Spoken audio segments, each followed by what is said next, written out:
Okay, let's get back to the BFS problem. So we are going to first study this with a 1D data distribution, right? And what are the parameters? The parameters are same as before, what we discussed last time. So there's a local graph of vertices and edges, right? So local graph here means we are going to stick to this 1D partitioning, simple partitioning, where the first n by p vertices go to the first processor and so on. Now, again, this algorithm, does not care about how you came up with the partitioning. So you could very well have done it with Metis. So we don't care about how the partition took place. We just care about the fact that these vertices have been distributed over the processors. Okay. So you have the local graph, and then you have some vertex S, which is the source, right? Which you want to start your breadth first search from. Okay. All right, so the first few steps are pretty similar to what we discussed last time, right? So first we set this frontier, we initialize frontier and next frontier to be empty sets. We initialize the level. We are always going to maintain a current level, right? So current level is initially equal to 0. And then there is some basic initialization for all v belonging to v, right? You set level v equal to -1. Okay, now remember that this is the distributed memory framework, right? So the address space is not shared, right? So I hope that is clear. When I say for all v belonging to v, essentially you're only, doing these operations for the vertices that belong to you, right? So which are in the local graph, local G. Okay. So this is same as what we discussed last time, right? You basically set the level to -1, indicating that this vertex has not been visited. Now, basically, the first thing you need to do is you need to add the source to the frontier, right? That's the next step. But now we have to be a little careful. Who's going to add the source to the frontier, right? It's only the owner of the source. So if owners of S is equal to me, what is me? Me is my rank, right? How do I get my rank? So there are calls in MPI to do that. There's MPI com rank and so on. So you can go and look them up. So there are calls to get my rank, and essentially you just check if I am the owner of the vertex S, right? And if I am the owner, then you just have to set the level of S to be equal to 0, right? And you add it to the frontier. So again, remember this frontier is a local frontier, right? Everything is local. There is nothing global out here, right? So when I say frontier dot add S, only one processor is actually adding it to the frontier, right? The other who are not the owners of S, they are not adding this to the frontier. Their frontiers will be empty. Okay. Now comes the main loop. So we are going to process this frontier and look at all the neighbors and process them, right? Add them to the next frontier. So let's see how to do that. So we'll start with the loop while true. Okay. So note that I cannot over here. I cannot put a condition that while frontier is not empty, right? I cannot say that. Why is that? Because I only have access to my local frontier, and the local frontier may be empty, but that doesn't mean that other nodes don't have a frontier to process. And if other nodes have a frontier to process, in the next level they may discover nodes which belong to me. So I may be inactive in a particular iteration, but in the next iteration I may become active again, right? So a processor, just because it doesn't have anything in the frontier, cannot stop its operations, right? Okay, so while true, what do we do? So what do we have at this stage, right? We have something called the frontier, right? Which basically contains the vertices in current frontier, right? Well, I should say local vertices in the current frontier. Okay, that's what this data structure frontier contains at this stage, right? Every time I enter this loop. So this is going to happen iteratively, right? So when I start, this is the state. Now I'm going to process this frontier. So I say for each vertex in this frontier, right? I'm going to examine all its neighbors as before for v belonging to neighborhood of u, right? So again, this is pseudocode, right? So, I mean, you might see me using neighbor of u at one place and neighbor bracket u in another place. So don't worry about that, right? We're just working with pseudocode right now. When we actually do this in practice, there's a choice of lots of different data structures, and we have to figure out what is the right data structure to use. Okay, we could use arrays, we could use other data structures as well. Okay, right. So for each neighbor of u, what am I going to do? So I have to create the next frontier. I can just add this to the next frontier, but I want to be a little more careful. Why is that? What is the next step after I figure out this next frontier? I have to send these vertices to their respective owners. Why is that? Because this vertex v that I'm processing right now, who are its neighbors? They have to be processed in the next iteration. But who has information about the neighbors of v? I don't have that information. This is a distributed, 1D distributed partitioning of the graph, right? So the neighbors of v is information that is going to be held by the owner of v. Is that clear? So for the next iteration, this vertex v cannot be processed by me. It has to be processed by who owns vertex v. So at the end of the day, I have to send this vertex v to the processor that owns this vertex so that he can process it in the next round. Okay. So I'm going to do that right now. So there are again two ways of doing this, right? Either I can just add it to the next frontier and then figure out, okay, which node belong to which processor and so on, or I can do it right now. So let me just do it right now. So let me find out who's the owner. So W is the owner of V. W is some processor ID, right? It's going to return some processor ID.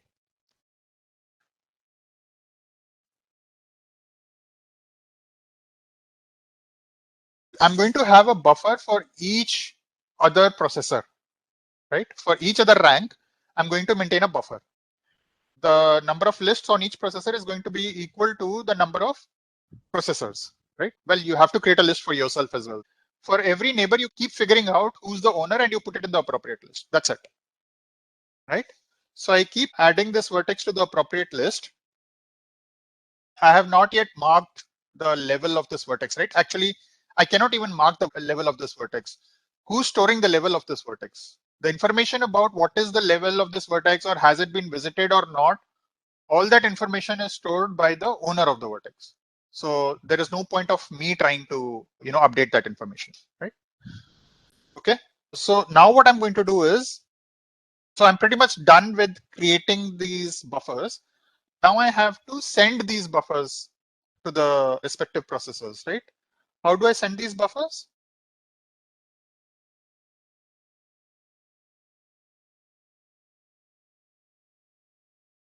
Respective processors or nodes. I will more often use the term nodes in this course. Nodes means one MPI rank is something I called a node. Okay. So don't confuse those nodes with the graph nodes. Okay, we'll call those vertices. But if there is some confusion, I mean, the context will make it clear. All right, so there is a call. It's called all-to-all V, right? And again, I'm not going to get into the syntax of it. You can look it up. But essentially what I do is I pass it the buffers and I pass it some receive buffers. Okay, and what is this all-to-all call going to do? It's going to send each of these buffers to their respective ranks, and also it is going to receive buffers from those ranks and put it in receive buffer. So what is this all to all V?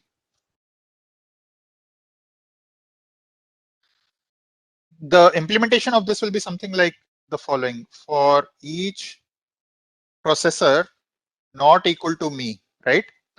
So for every processor, I'm going to send buffer P to processor P, and I'm going to receive buffer P from processor P. Is that clear? So note that just before I get into all to all V, what has happened? Every processor has P buffers, one for each other processor. All the P processors have P buffers each, meant for each of the other processors, right? And when you call all to all V, it's going to just send from the first processor, it's going to send all the buffers to the respective other processors, right? And similarly, from the second node, it's going to send buffers to each of the other processors. So each processor will be doing P sends. Well, you're sending to yourself also. Let's count that also. So each processor will be doing P sends, and each processor is supposed to do P receives as well, because every other processor has information for you, right? So is that part clear? All right. So typically on HPC or large clusters, right? These are very common calls, all to all V and so on. And so why do these calls exist, right? I could have just done this send and receive and be done with it. So why am I using all to all V at all? The reason is that these calls are highly optimized, right? If you just do send receives blindly from each processor to every other process, that may not be very efficient, right? So there are more efficient ways of implementing these, and that's why you have this all to all V call. Okay. All right, so I have sent buffers to all the respective nodes, and I have received, right? So I shouldn't say send buffers, I should say send and receive buffers, right? So I've sent and received buffers from all the nodes. Okay. All right, now what I have to do is I have to create this frontier, right? If I look at all the receive buffers on my node, right, they contain information of the vertices which are going to be there in the next frontier, but I am the owner of all these vertices, right? That's what's important. Once I have received the buffers and received buffers, all the vertex IDs actually belong to me. I am going to be the owner. This covers all the vertices in the next frontier which belong to me. Okay. Now what do I do? For all P ranging from 0 to num ranks -1, right? Or num prox -1. I have to pick up the receive buffer and put it in the, combine it together in the next frontier. So I'll say next frontier dot merge receive buffer P, right? So I merge all of these into the next frontier, and I need to basically set the level for all of them, right? I need to process them and set the level for all of them. So how do I do that? That's simple. We've already done this in the sequential code, so it's pretty much the same. So here is something else I'm going to do, and I'll just explain in a second why I'm doing this, right? I'm going to reinitialize frontier to be empty. Okay. All right. I'll just tell you in a minute why I did this. All right. Now let me update the level. So here is what I do for vertices belonging to next frontier, right? I'm going to process them. So I'll first check if level of B is -1, that they have not been visited, right? If they have not been visited, I'm going to set the level of V to be equal to the current level +1. Yeah, is that clear? So there are a couple of issues here. One is that, different nodes may have the same vertex neighbor, right? So V may be a neighbor of multiple vertices at the current level, right? So in that case, what's going to happen? And these could be on different nodes, right? So different nodes, when they were processing the neighbors, they may have visited the same vertex, right, within themselves, as well as across the nodes, right? Let's recall what we did over here when we were looking at the current frontier, right? While creating this buffer, I did not bother to check if the vertex already had been added there or not, right? I could have done that.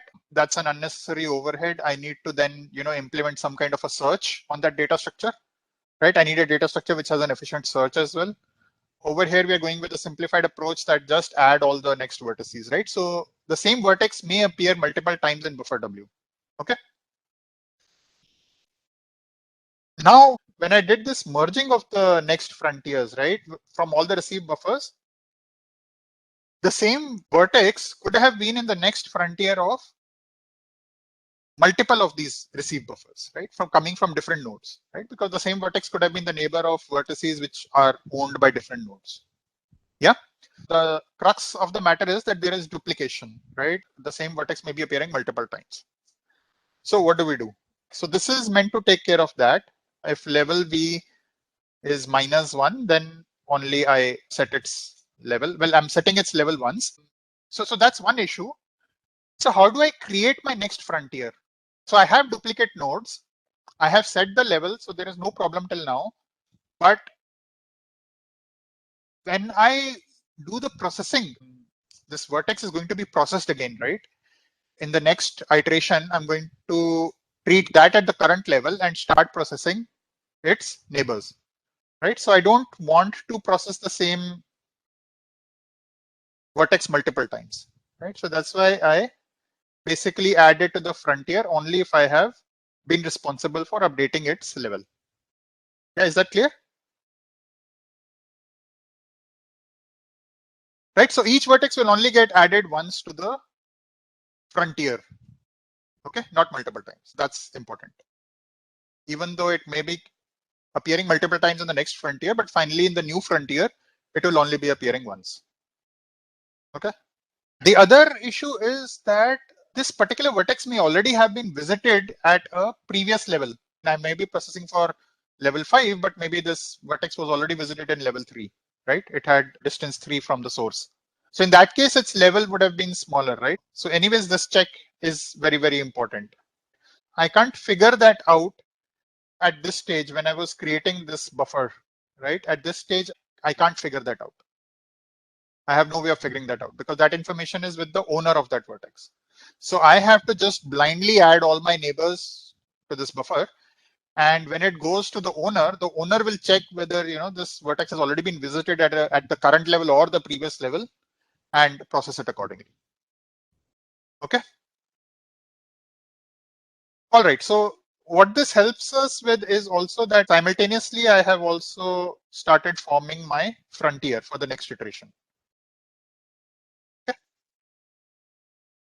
All right. So that's pretty much what I have to do. Now I need to do some basic setting of a few things so that I can process the next iteration. So for the next iteration to work correctly, what do I need to do?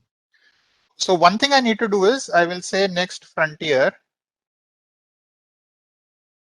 I'll reset it to empty, right? I have to initialize current level, right? I will increment it by 1. And one more important thing has to happen. How do I know when to end? My loop is while true loop, right? It is not while frontier is not empty. We discussed we cannot put a condition that frontier is not empty because local frontiers may be empty, right? So how do I determine that the BFS is complete? So again, there are multiple ways of doing that. Here, let's go with something simple. So let me just figure out what is the size of the frontier, right? Let me get the size of the frontier. Okay. And then I'm going to do an all reduce operation on the size. Each processor has some value, right? Like 3, 2, 1, 1, right? And this is before the all reduce. So each processor calls all reduce with its own local variable, which is size, right? So size is a local variable, which has this value.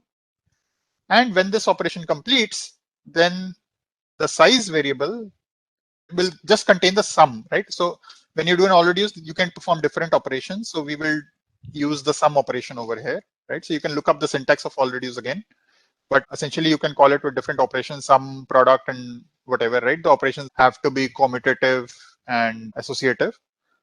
We only bother about addition, so that's okay. So what is the sum? The sum is 7. So everybody is going to get the value 7, right? Okay, so I do this all reduce operation on size, and then I just check. If size is 0, that means that all the frontiers are empty, right? No node has any vertices in their frontier. So in other words, I mean, after the all reduce, the size gives you the size of the total global frontier, right? So if size is 0, then I basically just break out of the while loop. Okay, that's it. That's your parallel breadth first search in with the 1D distribution.